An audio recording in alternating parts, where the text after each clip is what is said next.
Prashant sir? Yeah. You can start. Okay. Thank you, sir. A very good afternoon to all. On behalf of IAS University, IAS College of Technology, Bhopal, in association with Bhopal Management Association, Indian Society of Technical Education, IEEE, IETE, and Institution Innovation Council, I, Ankita Namdev, welcome all the dignitaries and participants to the second day of hybrid session of 1 week faculty orientation program.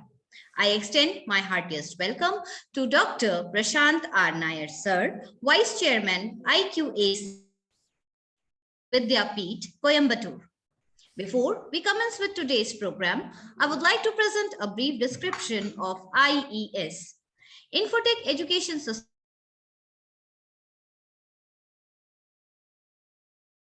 endorsed as the most promising educational institute of Central India. Providing education from nursery to doctoral level, IES is well known for its excellence in overall development-based education of a student to provide skill building, entrepreneurship development, and creating of leading professionals. IES University continuous development of both students and faculty members. Now, I take pleasure to present a brief description profile of our eminent speaker for today. Dr. Prashant R. Nair, Sir, is working as Vice Chairman, IQAC of Amrita Vishwa Vidyapeeth, Coimbatore, India. He has over 22 years of teaching and research, monitoring, training, consultancy, and academic administration experience. Has taught in academic programs in the USA and Europe at University of California, San Diego, Sofia University, Bulgaria, and University of Taranto, Italy, as Ensimus follows. Has written 6 books, 2 edited books, 1 book chapter, and over 50 publications in reputed journals, books, and conferences. He has mentored student teams which has won premier international and national competitions like a Smart India Hackathon, Rajasthan Hackathon, TCS Digital Twin Challenges, and represented India as a part of National Hackathon team for Singapore India Hackathon, and felicitated by Honorable Prime Minister of India, Shri Narendra Modi, sir. He has been ranked as the top innovation mentor in India by Atal Innovation Mission and coordinates AIM activity at Tamil Nadu as regional mentor of challenge.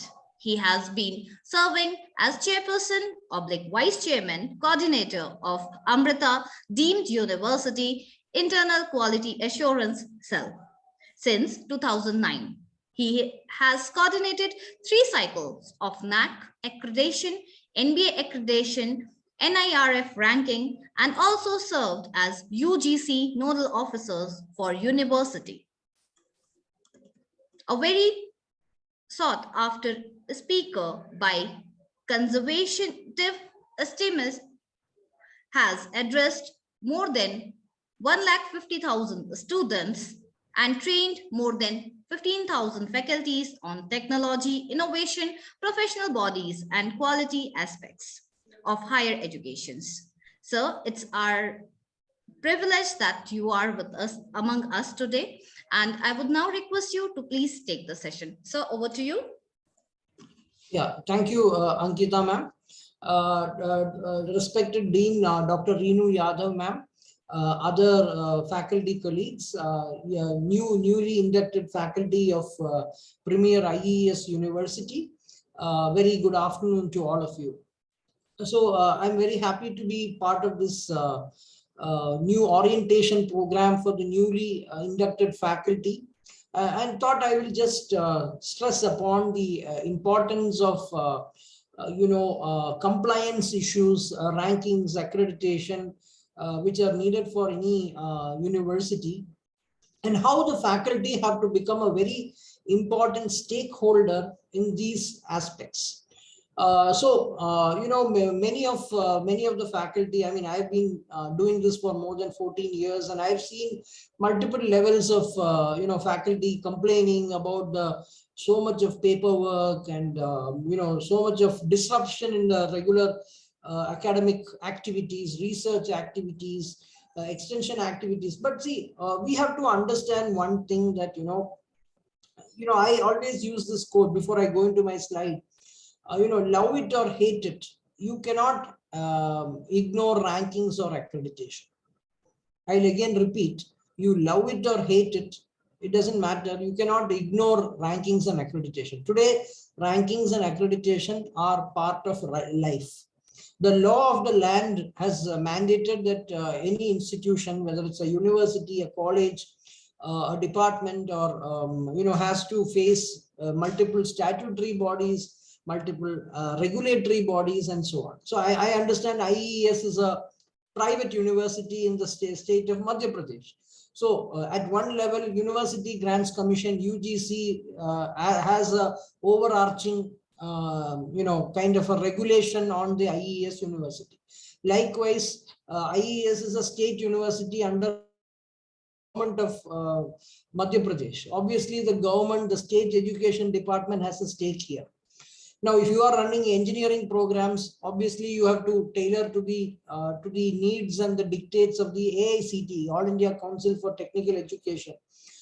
You have to follow those guidelines and regulations for technical education. That's a Supreme Court mandated order. So, see, you are looking at multiple agencies, UGC or state government education department, regulatory mechanisms. You are looking at statutory bodies like AICTE. If you are running medical programs, medical council of India, and so on. And also we have to understand, India is a very fragmented system of education. Hopefully through NEP these things will change.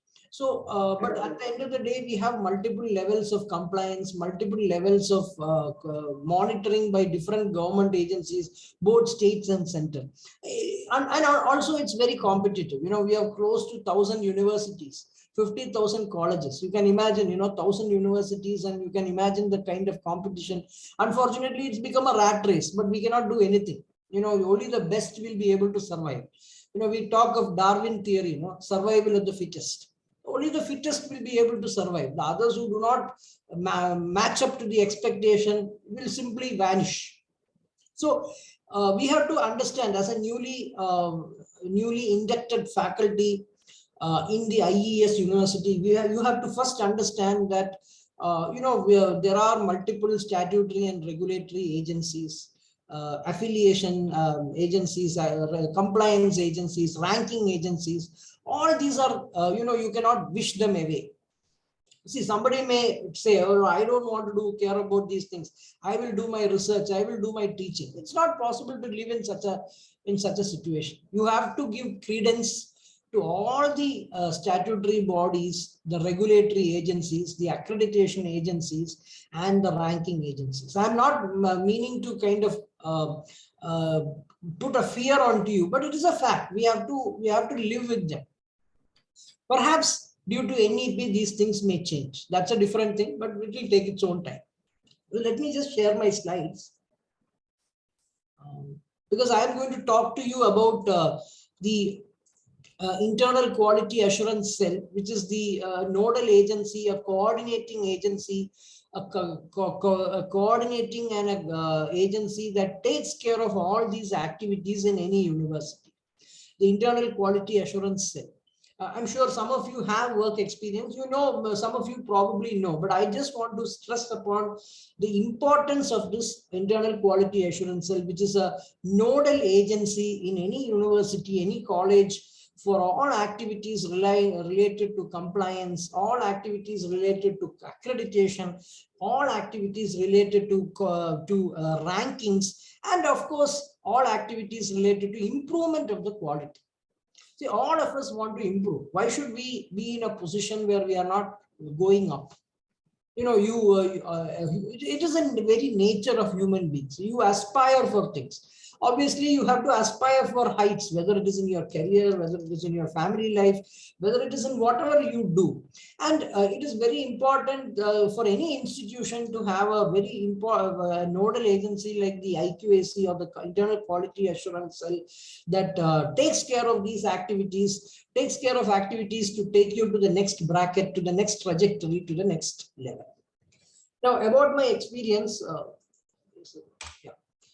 As mentioned, I have been, I've completed almost 22 years in the #1 private university in India, that is Amrita Vishwavidyapitham. I am based out of Coimbatore. We are a multi-campus university with 7 campuses, but I am based out of Coimbatore. I head the IQAC function, and I've been doing this for the activity of the IQAC for almost 14 years now. Completed 3 cycles of NAC accreditation, 2 cycles of NBA accreditation, and also being the nodal officer for NIRF for almost 6 to 7 years. So all this has come, of course, all this has come through meticulous work arrangements, a lot of hard work, burning the midnight oil, working across multiple campuses, multiple disciplines, multiple areas, multiple people also. So it's been a very good journey in terms of the rewards, but at the same time, it has been one of a lot of ups and downs in the process. But over a period of time, as we have gone more deeper into it, one thing that has stood out is that every cycle of accreditation, every cycle of compliance, every ranking cycle, we have done things to improve ourselves. Now, you may think it is a lot of documentation, all that is part of the game, documentation, collection of data, collation of data, all that is there. But every single cycle of ranking, accreditation, compliances have put us on a path to improve. Continuous quality improvement. We have always moved ahead in every single cycle of accreditation or ranking. We have worked towards those kind of outcomes. So at the end of the day, yes, maybe the process may not be so inspiring, but at the end of the day, we are able to move ahead in all respects. Now, as a young faculty who is joining this institution, I want to stress, I already told you, #1, the moral of the story is love it or hate it. You cannot ignore rankings or accreditations and compliances. That is the first point. Second very important point is the stressing upon the need for documentation. Very, very important aspect.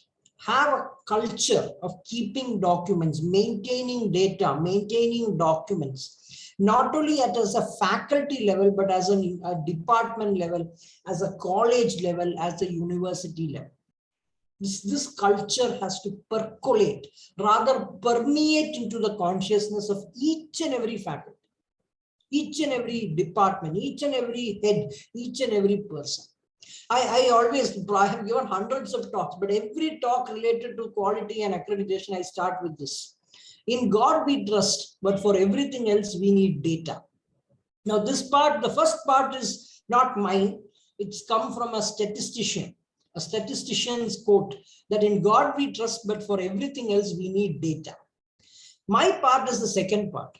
Whatever data we have, we need to have proper evidences to support and validate that data. This is my part to this. And today, we have to develop a culture, a system, a process by which we are able to collect, collate, consolidate, curate. When I say curate, is cleaning it up, of all the data points and the evidences or the supporting documents that validate this data. This is absolutely important. And as a young faculty joining the institute, build this culture. Now, it can be anything and everything. You are conducting you are having an internal assessment. You need to maintain proper documents. You are going for NBA accreditation. You need to have the proper documentation for the outcome-based education. Where is your course plan? Where is your lesson plan? Where is your evaluation methodology?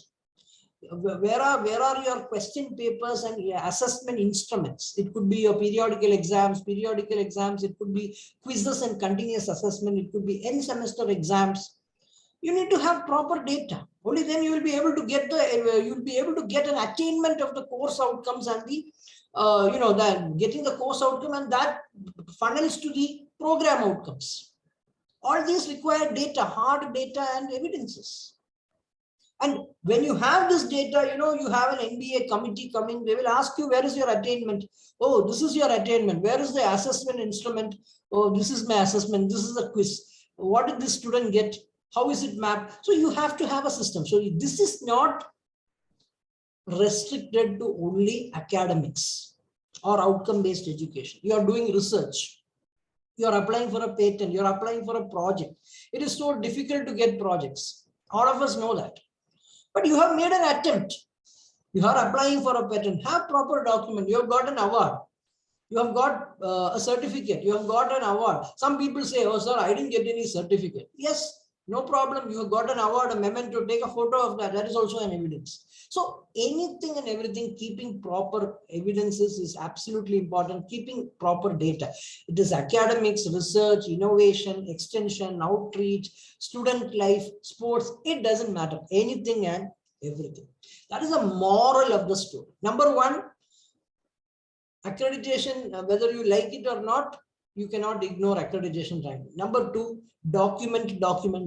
Anything that you have keep proper data, keep proper evidences to validate the data, and this has to be percolated, permeated into each and every person, starting from a faculty. Ultimately, a faculty keeps this, only then the department will get things. A department is nothing but the sum total of the faculty. The college is nothing but the sum total of all the departments. The university is nothing but the sum total of all the institutions, constituent institutions or constituent colleges. So it is as simple as that, everybody and anybody. This is the second cardinal point that I want to stress to you. Now, about the IQAC, I already told you IQAC is like a nodal agency for coordinating, for improving the quality in an institution. And IQAC is the nodal agency to focus on the rankings and accreditation of any college or university. Normally, IQAC is recommended as a post-accreditation initiative. Meaning, once you get, first time you go for the NAAC cycle of accreditation, in the first cycle of NAAC accreditation, you have a committee or a steering committee that coordinates the whole process. Once that goes on, this steering committee transforms itself into a IQAC or an internal quality assurance cell, and that the mandate of the IQAC is to focus on quality improvement in all aspects of the institution. If you take the objective, it is all aspects of the institutions, academics and administration, research, extension, all activities. How do you provide a fillip, provide an improvement in the quality activities? And not only that, how are you able to institutionalize and internalize the quality enhancement in the institution? That is also a very important aspect of the IQAC. Now, an IQAC has to function in two, if you ask me, an IQAC has to focus on activities in two buckets. Two buckets are there. One bucket is, how do you maintain or sustain the quality? See, you are in an institution, you already have got a ranking, you have already got an accreditation, you are already in some position, some rank, some accreditation, some position. Now, you don't want to go down, you don't want to regress down, you want to move up the ladder, climb up the thing. So, one aspect is maintaining and sustaining. The second aspect is enhancing or improving. You are in this level, you over a period of the next 2 or 3 years, you want to go up. Your NIRF position is 47. Next year, you want to be 35. Then year after that, 50. Like that, you want to move up the, climb up the ladder. That is the enhancement. So an IQAC has to focus on two buckets of activities. One bucket is enhancing, sustaining or maintaining the quality. The second bucket is enhancing or improving the quality. And if you ask me, the mix should be something like an 80-20 Pareto principle. Pareto principle, some of you might know, it is economics. 80-20 rule, 80%, 20% rule. 80% of the wealth is concentrated in 20% of the people. That is a Pareto principle. So I would say that 80% of your activities of the IQAC should be focused on sustenance, maintaining the quality. You don't want to go down, you want to maintain the level. The 20% activity should be to move up to the higher bracket, to the higher. Of course, some universities and colleges have big visions, they want to jump up like anything, then this will not work. But on a very conservative basis, this should be probably the mix that I envisage. Now, in a university, this is what I've been telling: sustenance of quality, that is 80%, enhancement of quality, 20%. Now, everybody has to be involved in quality. It is not the IQAC coordinator's job. It is not the HO, dean or director of IQAC's job. It is everybody's job. Yes, everybody cannot be a member in the university IQAC. Everybody cannot be a member in the college level IQAC, but everybody is a member of the departmental IQAC. Ultimately, college IQAC is some representatives of the department IQAC. University IQAC is a few representatives of the college. So quality has to get ingrained into everyone. It is everybody's job. It is anybody's and everybody's job. If you are talking of NSS activities, just a simple question. NSS activity is not there. No extension activity is there. The person is not there. You may lose an A++ grade. Because there is that small activity is very important. Extension activities. Maybe 20-30 marks are there. You won't get an A++ grade. You will not get that. Because so the line, it's a very, very tricky thing in the sense that everything is, every activity is important. And every activity has to be documented properly. Has to be, as I said, collecting the data, collating the data, consolidating the data, cleaning up or curating the data, and so on and so on. Everybody has to get involved in quality. Starting from a departmental IQAC, everybody is a member in the department. From a department, there is a college level that maybe not everybody will be a member. Every department, 2 or the HOD and a few people may be members. University level, maybe 1 or 2 people from every college or institution, maybe. That doesn't matter, but everybody has to understand this system. This I'm not going into this because this is just a guideline. But now, what should the IQAC be do? I already told you that IQAC is the nodal agency for accreditation. IQAC is the nodal agency for rankings. IQAC is the nodal agency, the repository of all data and evidences. I already told you these 3 things, right? Now, what can an IQAC do? What can an IQAC do? One, ingrain the culture of quality, build the culture. I already told you, everybody should be involved in quality. Everybody is there in the department IQAC. Everybody is focusing on quality. So focus on how to build a culture of quality in the institution. Nurture an IQAC at a department and at a college or a level. Have many programs, seminars, workshops, orientation programs, training programs, guidance programs. These programs have to improve the quality. I'll give you examples. You are conducting a Java workshop, that's not an IQAC activity. But you are conducting a workshop to how to do lab evaluation in computer engineering. That is a IQAC activity. You are having a workshop, how to guide PhD students, how to write better papers, how to improve that, how to publish in Web of Science or Scopus Index papers. These kind of activities that improve the quality of teaching, research, extension activities, all that will come under the purview or the jurisdiction of the IQAC. All these kind of activities. Not only that, the IQAC also has to internalize, generate, disseminate, and make good practices or best practices. NAAC is very much focused on best practices. Any institution is supposed to have best practices. Now, these best practices can, ideally, they want you to share with your peers, and others can also adopt the good practices or the best practices. But people somehow get confused on this best practices.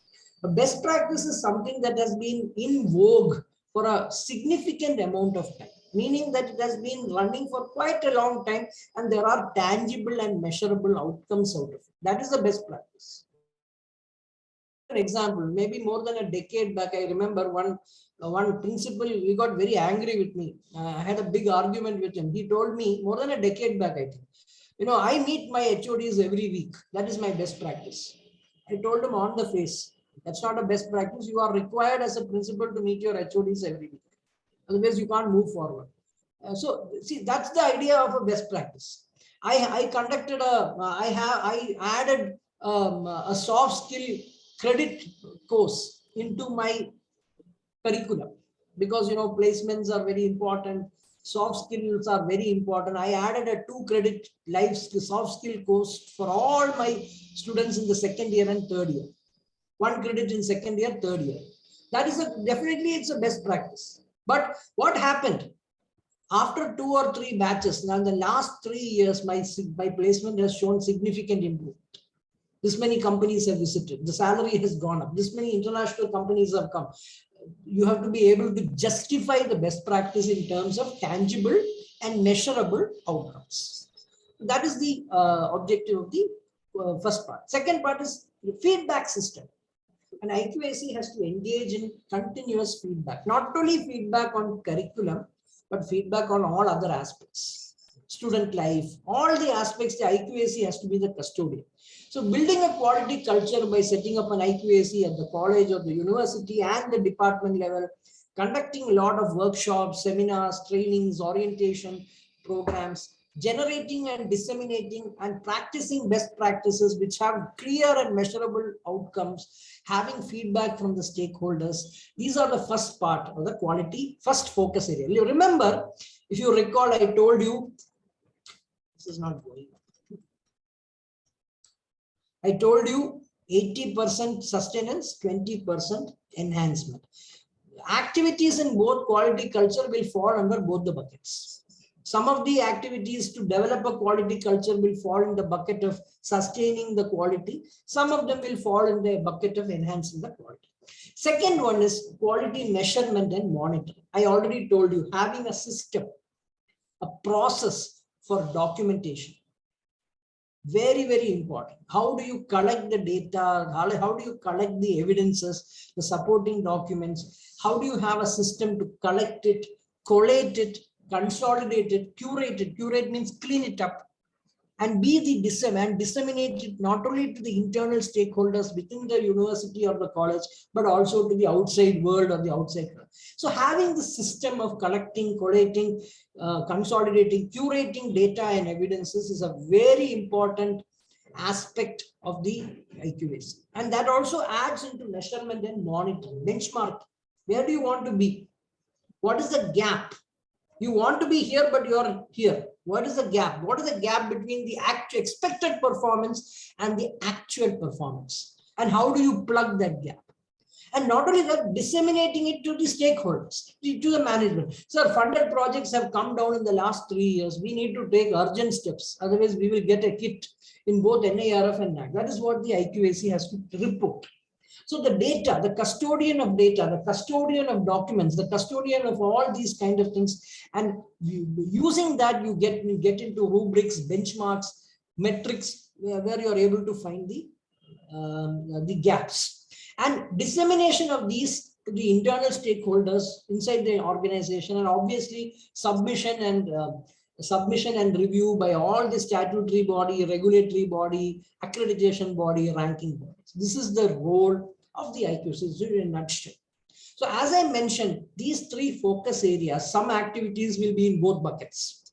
I already told you one bucket is quality enhancement, that is 20% improving, 80% is sustenance or maintaining the quality. So this is the focus areas of the IQAC. Now, I thought I will talk to some, give you, so this is just to give you an idea about how IQAC has to what should I say, has to conceptualize, execute, and implement a best practice. So I will take this practice. So today, universities, the measurement of the research performance of a university depends upon both the number and the quality of the publications, both, whether it is NAC, NBA, NARF, or international agencies like Times Higher Education, Abbott, Quality, Cocoroli Simons, that are international ranking agencies, international accreditation agencies like Abbott, American Board for Engineering Technology, AASCB, that is AACSB, that is American Association for Collegiate Schools of Business. All these ranking and accreditation agencies, national and international, look towards research performance in terms of quality and quantity, both. And the interesting thing is that they do not ask you for your publications. They directly go to the indexes like Web of Science and Scopus and pull out your publications. If you are a medical university, they go to PubMed. Now, this is a very problematic thing, because all these are not asked. They don't ask you, they take it from there. Here, it is very important that you have a proper affiliation. Now, IES University, somebody will write a paper as IES University. Somebody will say IESU. And what is the full form of IES, ma'am? So it's Infotech Education Society. Yeah, so somebody will put that Infotech Education Society, University, Bhopal. Scopus doesn't understand that these are all the same. If you say IES University, okay, that is one Scopus ID. If you put IESU, Scopus doesn't understand it is IES University. Infotech Education Society University is another Scopus ID. Your affiliations will go all through the map, and you will have a problem. When these agencies see, they will see multiple Scopus IDs, and they may or may not ask you for whether it is as alias or the same. And this is a big problem. And plus, now we need to focus, we need to have a strategy to focus on both quantity and quality. Both are important. So in such a situation, we have instituted what is known as a publication coordinator. This was instituted as part of an IQAC activity, probably 5 years, more than 5-6 years back. I think 2016, late 2015, 2016, this best practice was instituted. Publication coordinator is a nodal officer for research in every school, department, or center. And the publication coordinator's job is to keep track of all the good conferences and journals which are indexed in Scopus or Web of Science, relevant to the areas of research in the department and the research groups, and also disseminate. The publication coordinator will say, sir, don't publish in this journal. It is being blacklisted. Don't publish in this journal. It is Scopus index, but it is a predatory or a paid journal. Like that kind of complete coordination. Not only that, checking the indexing status of journals, alerting the faculty, ensuring that the papers are free of plagiarism. Unfortunately, many people take shortcuts. And in the shortcut you do for plagiarism, you are also blacklisted. University also becomes blacklisted. There's a big damage that is done by this thing in the search for this thing. Coordination of paper approval forms, fixing publication targets of the unit or the department, supporting the faculty in organizing conferences, periodic reporting at all compliances issues. This is the thing that we identify. This faculty is a very important part of the department, and as a result of that, what is happening is we are now at one point of time, I don't know why my slide is not seen, but at one point of time, we were losing hundreds of publications due to affiliations. We were having some very new faculty going for shortcuts. Now everything is a thing of the past. We are seeing a very consistent growth in the publication. Maybe not a very large trajectory, but that number is increasing slowly but surely. And because of that, really, as I mentioned, we have been able to maintain the NARF rank of 5th best university in India and the top private for the last 5 years. A large reason is because of the quality and quantity of research, which has definitely been facilitated by these publication coordinators. So this is a very, how a big best practice. I had a slide with the publication number. I don't know why this slide is not there. Another, I thought I will give you one more idea and then I'll stop. Record keeping. See, as an IQAC, we have mandated at a university level, these are the documents and files to be maintained. At a campus level, these are the documents. At a school or an institutional level, these are the documents. At a department level, these are the documents. This has been mandated, and this is known to every department, and periodically, at least once in a semester. This is the same, whatever be the department, whether it is an Ayurveda department or a medical department, this is the basic list is there. And not only that, this list, so depending upon the department nature, if it's a medical department, they add more things to it, like concerned with the medical profession and stuff like that. But other than that, every department is required to maintain. If you ask me, maybe there is not 100% compliance, but then majority of the departments are maintaining this. Every semester they do their own internal review, and every year we do an IQAC audit of the documentation as part of an academic administrative audit. So this is a system that has got ingrained by the IQAC. And IQAC, not at the university level, it was defined, but at a college or an institution level, it is there, department level is there. So every college knows these are the documents that a college has to, these are likely to be audited. These include a lot of supporting documents like, HR, finance, and the college level, it is more administrative, HR, finance, students welfare, sports, and so on. And the department, it is more academic. So this is a second good practice that has been executed by the. So IQAC is a very important appendage of any institution, in the sense that takes care of all the accreditation, ranking, documentation. We cannot avoid ranking or accreditation. We have to live with it, and we have to tailor ourselves. And for that, as an individual faculty, start now by having a system to maintain the documents, have a culture of keeping the documents and evidences. Thank you very much. Wish all faculty here all the best, and in your career in IES University. Thank you. Over to you, ma'am. Thank you, sir. Thank you. It was really a great session.